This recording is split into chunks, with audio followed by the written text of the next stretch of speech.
감사드립니다. 오늘 우리들에게 주신 하나님 말씀 요한복음 21장 1절부터 14절까지 말씀입니다. 기록된 하나님 말씀 제가 받들어 읽습니다. 그 후에 예수께서 디베랴 호수에서 또 제자들에게 자기를 나타내셨으니 나타내신 일은 이러하니라.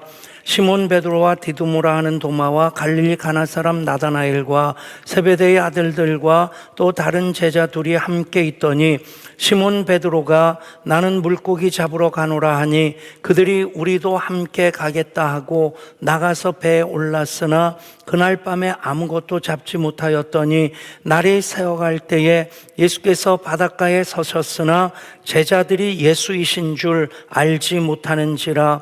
예수께서 이르시되 얘들아 너희에게 고기가 있느냐? 대답하되 없나이다. 이르시되 그물을 배 오른편에 던지라. 그리하면 잡으리라 하시니 이에 던졌더니 물고기가 많아 그물을 들 수 없더라.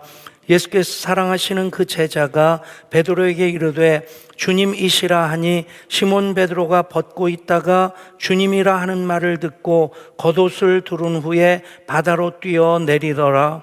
다른 제자들은 육지에서 거리가 불과 한 50칸쯤 되므로 작은 배를 타고 물고기 든 그물을 끌고 와서 육지에 올라보니 숯불이 있는데 그 위에 생선이 놓였고 떡도 있더라. 예수께서 이르시되 지금 잡은 생선을 좀 가져오라 하시니 시몬 베드로가 올라가서 그물을 육지에 끌어올리니 가득히 찬 큰 물고기가 153마리라. 이같이 많으나 그물이 찢어지지 아니하였더라. 예수께서 이르시되 와서 조반을 먹으라 하시니 제자들이 주님이신 줄 아는 고로 당신이 누구냐 감히 묻는 자가 없더라. 예수께서 가셔서 떡을 가져다가 그들에게 주시고 생선도 그와 같이 하시니라. 이것은 예수께서 죽은 자 가운데서 살아나신 후에 세 번째로 제자들에게 나타나신 것이라. 아멘. 우리는 예수님의 부활 그 이후를 살고 있는 사람들입니다. 즉 예수님의 부활 생명을 소유한 자로 이 땅에서 살고 있다는 얘기입니다. 우리가 부활의 삶을 산다 하는 것, 예수 그리스도의 십자가로 다시 살게 하시고 그리고 부활하신 예수님 함께 하시고 그리고 다시 오마 약속하신 그 약속 따라 우리는 하나님 나라에서 영원히 살아가는 사람들입니다. 한번 따라 하실까요? 우리는 예수님의 부활로 다시 살고 함께 살고 영원히 사는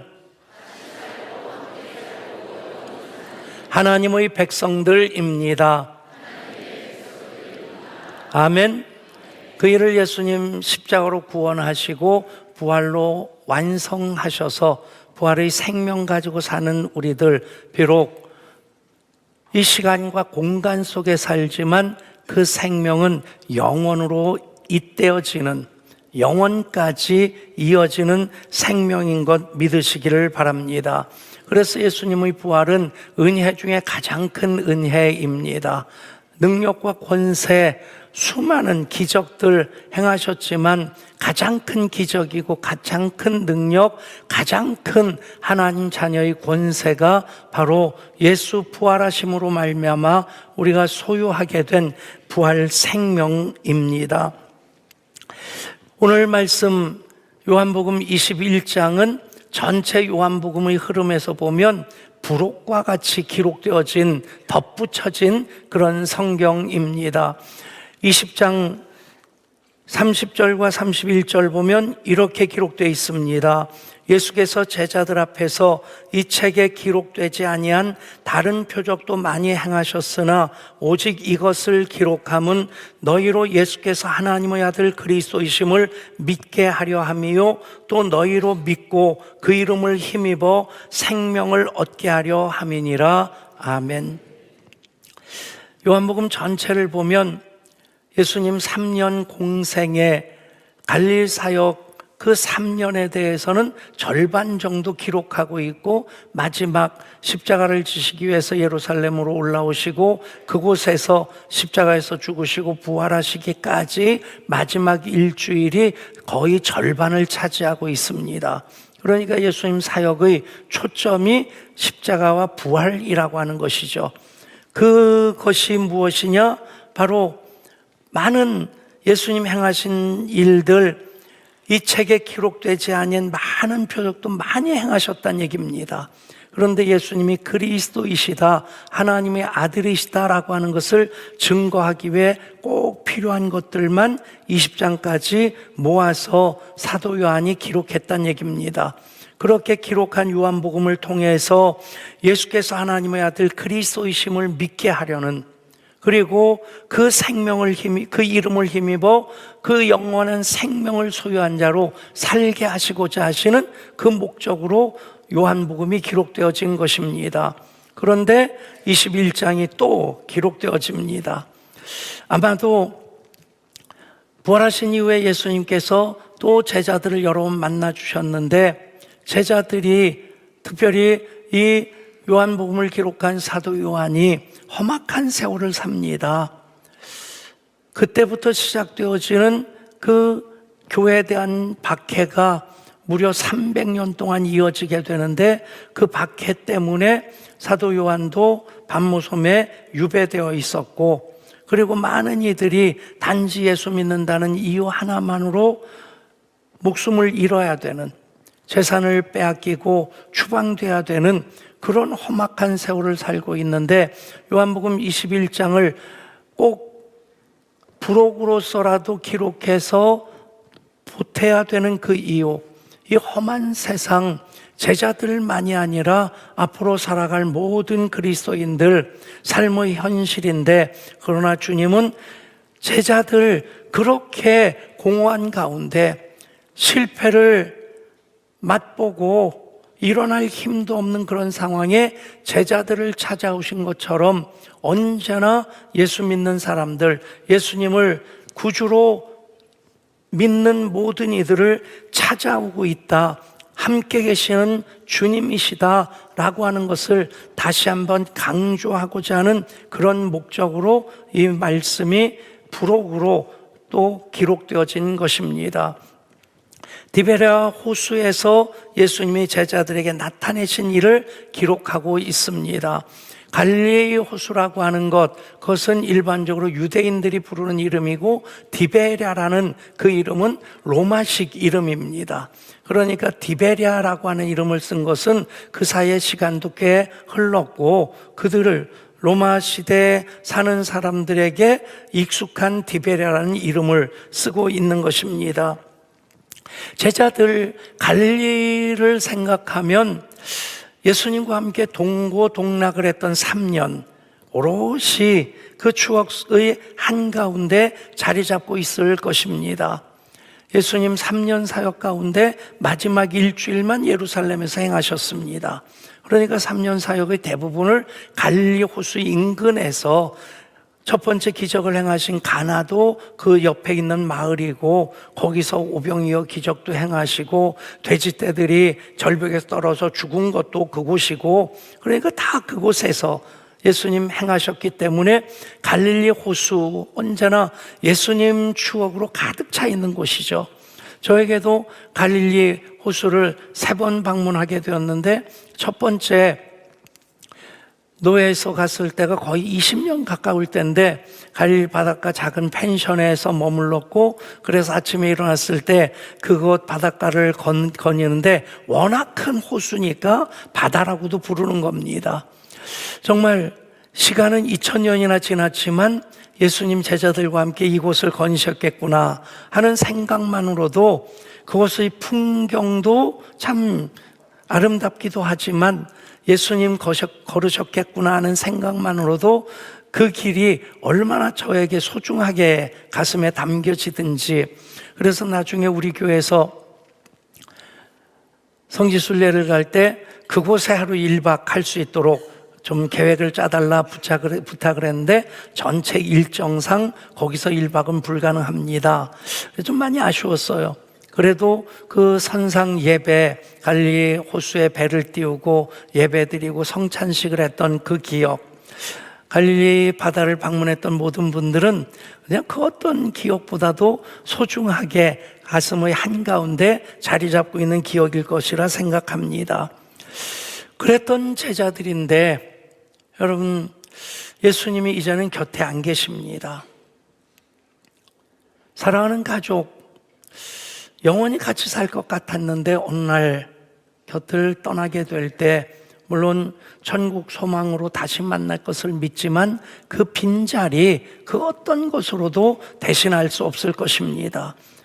제자들의 그 공허함은 가족이 떠난 그 빈자리보다 훨씬 더 크지 않았겠나.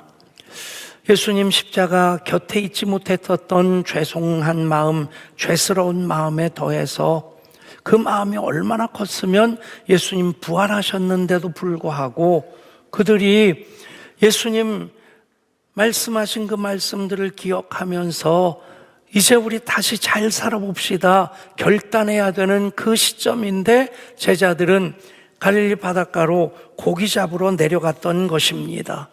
여러분, 그것에 대해서 우리가 참 못났다, 어떻게 그런 사람들이 제자일까? 근데 여러분, 사실 복음서에서 증거하는 제자들의 면면을 보면 우리와 별반 다르지 않습니다. 달라질 때가 언제였습니까? 성령이 임하셨을 때 그들은 지식으로 알고 있고 경험으로 알고 있었던 그 신앙을 비로소 삶으로 살아낼 수 있었던 것입니다.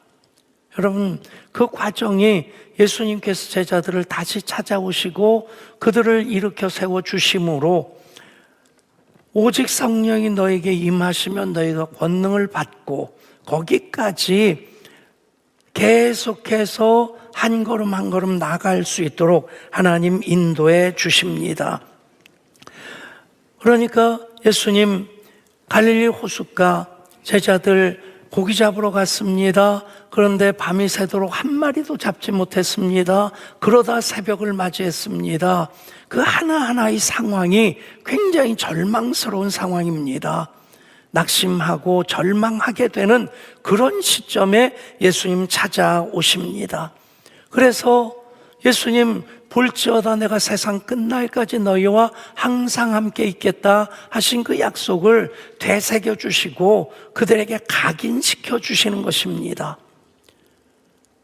그 말씀이 언제 성취되어집니까? 성령이 임하심으로 보혜사 성령님이 하나님의 영으로 그리스도 영으로 그들과 함께 하실 때 그들은 기억만 추억하는 그런 신앙이 아니라 그 기억으로 살아가게 되는, 가르침을 머리로만 담아두고 있는 것이 아니라 그 가르침으로 살아갈 수 있는 그 신앙으로 이어지게 되는 것입니다.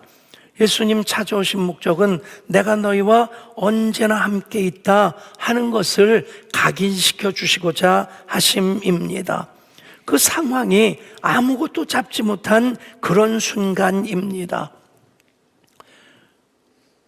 나는 물고기 잡으러 가노라 베드로가 얘기했고 다른 제자들도 따라 나섰습니다. 그 발걸음이 힘이 있었을까요? 마지못해 나서는, 그러다 보니 그 결과일지도 모르겠지만 밤새도록 수고했는데 잡은 것이 하나도 없었습니다. 여러분, 그것은 예수 없는 인생, 그렇게 공허하다는 것을 얘기하고 있습니다. 모든 사람들, 제자들뿐만 아니라 왜 제자들이 그 모양 그 꼴일까라고 우리가 고개를 갸웃거릴 수도 있겠지만 사실 그 모습이 내 모습이고 우리 모습이란 얘기입니다. 신앙이 정말 살아서 꿈틀거리는 생명이 되기 위해서는 오직 성령이 임하셔야만 합니다. 그래야지 그 배에서 생수의 강이 흘러나오게 됩니다. 그러면 신앙, 쥐어짜는 신앙이 아니라 흘러넘치는 신앙을 우리 살아갈 수 있게 되는 것입니다. 제자들 역시 그 예수님이 같이 계시지 않다고 하는 그 실망감, 허전함 때문에 그들은 과거로 회귀되어지는 그런 모습을 보여주고 있습니다. 우리도 그렇지 않습니까?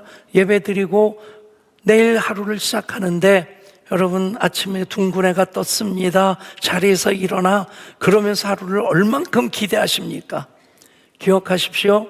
예배 잘 드린 것은, 주일을 잘 지냈다는 것은 월요일이 기대되는 것이어야 됩니다.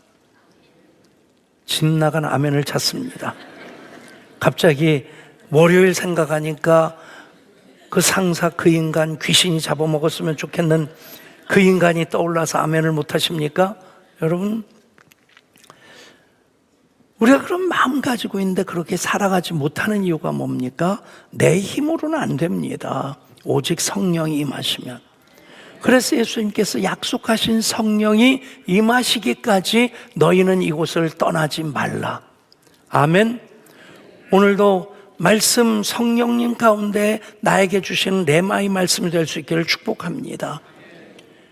그 말씀이 성령 안에서 우리가 살아갈 때에 꿈틀거리는 역사하는 힘이 됩니다. 우리 신앙이 화석화된 신앙이 아니라 작동하는 신앙이 된다는 것입니다. 그리고 또 베드로가 수제자가 그래서는 안 되겠죠. 제대로 방향을 지시해주고 앞서가는 것이 리더 아닙니까? 만약에 제가 참 약합니다. 참 목회하면서 지금까지 참 감사한 것 너무 많은데 그 중에 한 가지가 아내가 저한테 너나 잘하세요 라는 말을 안 하는 게 얼마나 감사한지 모릅니다. 저의 약함정은 인간적인 모습 누구나 보자 잘 알지 않겠습니까? 근데 또 고마운 게 은혜를 참 잘 받아줘요. 예배 드릴 때 정은실처럼 예배 드리시면 여러분 잘 드리는 겁니다. 가끔 졸기도 합니다만은. 아무튼 여러분, 약점이 없는 사람 없는데 저도 마찬가지입니다. 근데 예한교회 담임 목사는 리더십으로 하나님께서 세워주셨기 때문에, 그래서 정말 교회의 교회됨을 위해, 예배의 예배됨을 위해 제가 집중하는 것, 그것이 리더십으로 세워주신 하나님 뜻입니다. 그렇게 26년 반 동안 여기까지 올 수 있었습니다.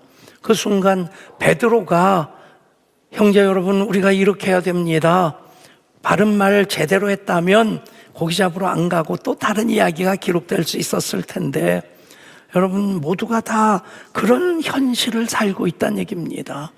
아무리 내가 믿음으로 잘 살아갈 것 같은데 부도와 맞닥뜨려질 때 나를 그렇게 힘들게 하고 없는 말 만들어내는 그 인간과 마주할 때에 내 신앙은 온데간데 없이 사라지게 될 수 있을 것입니다. 그것이 아무것도 잡은 것이 아무것도 없는 상황이란 얘기입니다. 지금 우리가 사는 시대, 적어도 서기 2026년까지 대한민국으로 얘기한다면, 한반도로 얘기한다면 단기로부터 지금까지 보면 4천여 년 중에 제일 잘 사는 시대입니다. 그리고 한 사람이 평생 살면서 전쟁을 겪지 않고 사는 것, 여러분 그게 얼마나 특별한 복인지 모릅니다.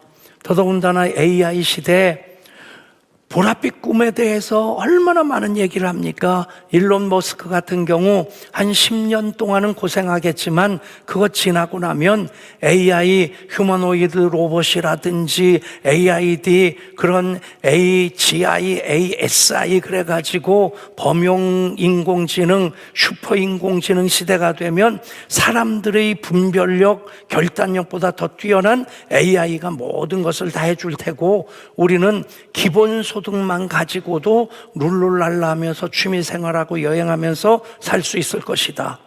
여러분, 과연 그럴까요? 얼마 전에 실리콘밸리 특파원이 쓴 기사 하나를 봤습니다. 거기서 몇몇 특별한 기술을 개발하고 하는 사람들은 수천억 돈을 번다는 거예요. 그런데 전체적인 실리콘밸리의 분위기는 우울한 분위기다. 첨단 과학의 산실이라고 할 수 있는 실리콘밸리의 분위기가 우울하다. 스탠포드 사람들이 우리를 망친다. 적어도 그 급 정도 되지 않으면 취업도 하지 못한다는 거예요.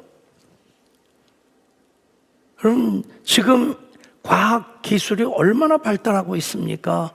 AI 이미 사용되어지고 있는 기술 중에 하나가 우버라고 하는 회사 직원이 몇십만 명 되는데 우버 CEO의 챗봇을 만들어 놓고 그 이전에는 기한 서류 갖춰가지고 팀장, 부장, 이사 통해서 CEO까지 가려고 하면 중간에 다 커트되기도 하고 또 시간도 몇십일 걸리고 그런데 AI CEO 챗봇을 만들어서 챗봇에다가 자판으로 두드려대거나 말로 하거나 하면 거기서 이 CEO가 원하는 방향을 다 가르쳐주고 거기서 다 수정하고 거기서 결제를 받는데 시간이 몇 분밖에 안 걸린다는 거예요.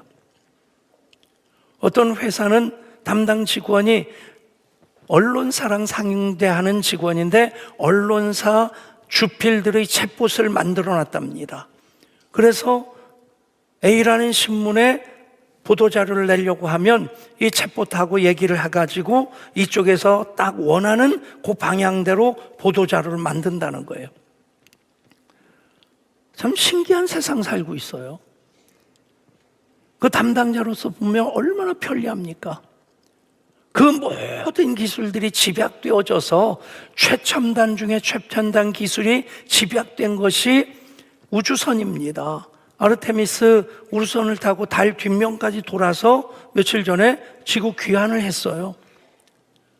여러분, 그런데 정작 그 우주선 안에서 벌어졌던 일은 무엇이냐면 화장실이 고장나서 똥오줌을 못 싸는 그런 일 때문에 불편했다. 옛날 아폴로 40년, 50년 전 얘기죠. 50년 전에 아폴로 우주선 안에는 화장실이 없었답니다. 그래서 한 우주인의 기사가 화장실만 있다면 또 한 번 가보고 싶다. 그래서 이번에 화장실을 만드는데 화장실도 최첨단 시설인데 정작 고장나니까 용변을 보지 못하는. 여러분, 그게 그렇게 불편하다는 얘기입니다.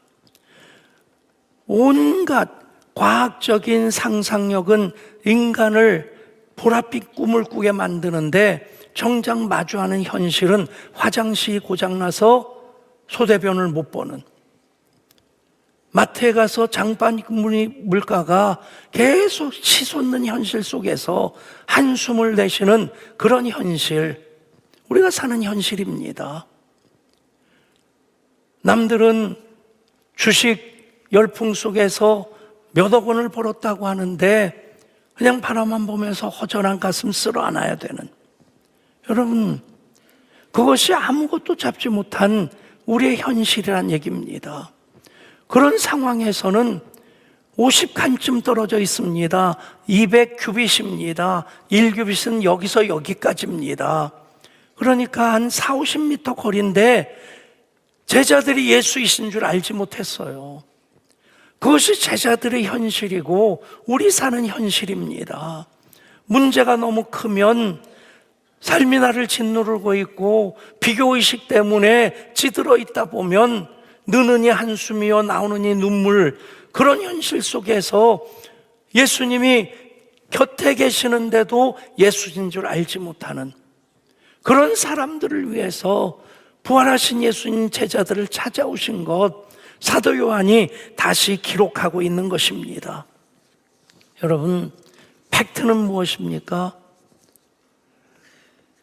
그들의 눈이 가려워져서 예수신 줄 알지 못하는 그 상황이지만 팩트는 예수님이 그들 곁에 함께 계신다는 것입니다. 아멘. 우리가 살면서 나 혼자 살기 너무 버겁다고 한숨 내쉬고 눈물 지을 때에 팩트는 주님 우리와 함께 그곳에 계시다는 것입니다. 아멘. 여러분, 내가 너희와 항상 함께 있으리라. 부활하신 주님, 그렇게 제자들 지쳐 실망하여 낙심하고 있을 때에 그들을 찾아오십니다. 그리고 말씀하십니다. 얘들아, 너에게 고기가 있느냐? 없나이다. 여러분, 없다는 현실, 그것이 중요한 것이 아니라 예수님은 찾아오셔서 말을 걸어주십니다. 얘들아, 고기가 있느냐? 얘야, 너 괜찮니? 너 살만하니? 그래도 힘내. 내가 너와 함께 한단다. 여러분, 오늘 말씀에서 정말 여러분들에게 드리고 싶은 참 많은 얘기들이 있습니다. 예수님 함께 하시면 153마리라고 하는 그 엄청난 물고기를 잡아낼 수도 있었고, 그리고 그물이 찢어지지 않는 것도 기적인데, 그런데 정작 가장 중요한 건 무엇입니까? 예수님께서 제자들에게 상을 베풀어 주신다는 것입니다. 와서 조반을 먹으라. 제자들을 위해 생선을 구워주시고 떡을 구워주시고, 그리고 너희 잡은 것 가져와라. 그래서 제자들과 함께 식사를 하십니다. 세계적인 투자자 중에서 가장 유명한 사람이 워렌 버핏일 것입니다. 투자의 귀재라고 불려지는. 근데 재밌는 것은 그 워렌 버핏과 식사 한번 하는 그 초대장이 경매에 나가서 낙찰되는 액수, 지금까지 최고 액수가 1,900만 불이었답니다. 계산이 안 되는 분들을 위해서 말씀드리면 269억 원입니다. 그래도 실감이 안 나는 분들을 위해서 또 말씀드리면, 우리 예배당 질 때 땅 사고 예배당 짓고 기자재 다 갖추고 금융비용까지 200억 들었어요. 그리고 우리 비전센터 80억 조금 넘게 들었습니다. 물론 다른 것까지 다 이제 보태면 조금 더 들긴 했는데, 조금이 아니라 많이 더 들긴 했는데, 아무튼 합한 금액이 워렌 버핏하고 식사 한 번 하는 비용이란 얘기예요. 예, 웃어주셔서 감사합니다. 여러분, 미국 대통령들이 정치자금을 마련하는 합법적인 방법이 백악관 만찬에 초대를 한답니다. 그러면 거기 초대받은 사람들이 정치자금 내는 것, 그것 가지고 대통령으로서의 그 정치적인 비용으로 쓰는데, 부시 대통령 같은 경우에는 아예 백악관 안에 방 한 칸을 만들어 놓고 거기서 1박하게 하고 그 다음날 아침 조찬을 대통령과 한 번 먹는데 1억 원. 여러분, 예배가 무엇입니까? 예수님 만들어 준비해 놓으신 하늘 잔치입니다. 아멘. 와서 조반을 먹으라. 너 힘들었지? 피곤하지? 많이 아팠지? 떡을 구워주시고 생선을 구워주시면서 와서 조반을 먹으라. 여러분, 오늘 예배가 예수님 초청하신 하늘 식탁인 것을 믿으시기를 바랍니다. 그러면 말하지 않아도 알아요. 예수님, 나와 함께 계시는구나. 예수님 언제나 말을 걸어주시는구나. 예수님, 내 곁에 언제나 계시는구나. 여러분, 그 목적 때문에 사도 요한이 21장을 부록으로 기록한 겁니다. 여러분, 예배마다가 우리 주님 마련하시고 와서 조반을 먹으라 초청해 주시는 그 하늘 식탁에 참여하는 식사가 되기를 주님 이름으로 축복합니다. 하나님, 우리 주님 마련하신 하늘 잔치에 우리가 참여해서 예배합니다. 이 세상 힘들고 나비로 약합니다. 그러나 예배함으로 주 예수 힘주사 굳세게 하심을 살아가는 우리 모두가 되게 하여 주옵소서. 그것이 부활신앙입니다. 다시 살고 함께 살고 영원히 사는 그 부활의 신앙, 그 생명이 성령 안에서 계속 작동되어질 때에 이기고 또 이기면서 감사하고 찬양하면서 주님과의 동행 이어가게 하여 주옵소서. 우리 주님 예수 그리스도 이름으로 기도드리옵나이다. 아멘.